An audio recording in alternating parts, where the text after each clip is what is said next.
One of the pervasive problems in longevity supplement marketing is the assumption that the right intervention doesn't depend on who's taking it. The same 500 milligrams NMN capsule is sold to 25-year-olds with robust endogenous NAD+ synthesis and to 75-year-olds whose NAD+ production has declined by roughly half since their 20s. This one-size-fits-all dosing ignores some of the most important biology in the entire NAD+ discussion. The age-related decline in NAD+ is driven by multiple converging mechanisms.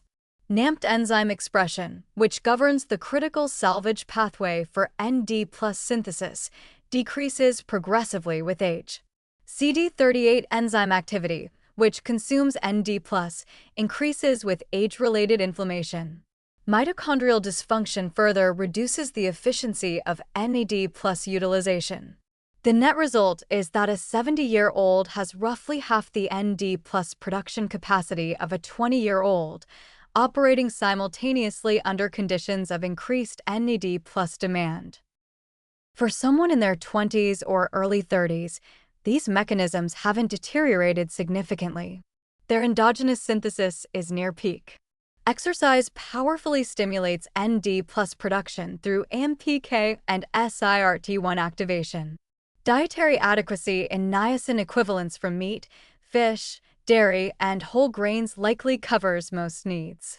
Supplementation in this age range, absent specific deficiency or unusual physiological stress, may be unnecessary or offer minimal benefit over lifestyle optimization. Spending significant money on longevity supplements before the biology has created meaningful deficits is a misallocation of health resources.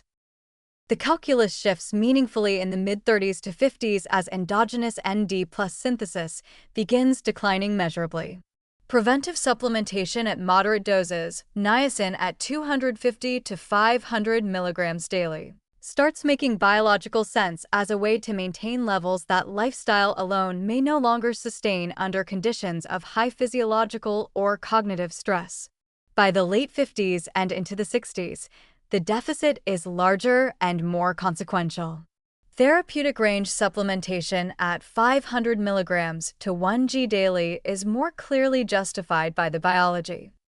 For adults 65 and older, the case for aggressive supplementation is strongest, and the argument for considering higher bioavailability formulations, liposomal niacin, NR if niacin is poorly tolerated, or potentially NMN if absorption pathways are compromised, becomes more compelling.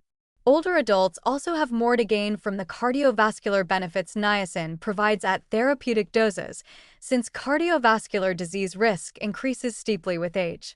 The biological age concept, using epigenetic clocks or phenotypic biomarker panels to determine metabolic age rather than calendar age, provides a more precise targeting framework than chronological age alone.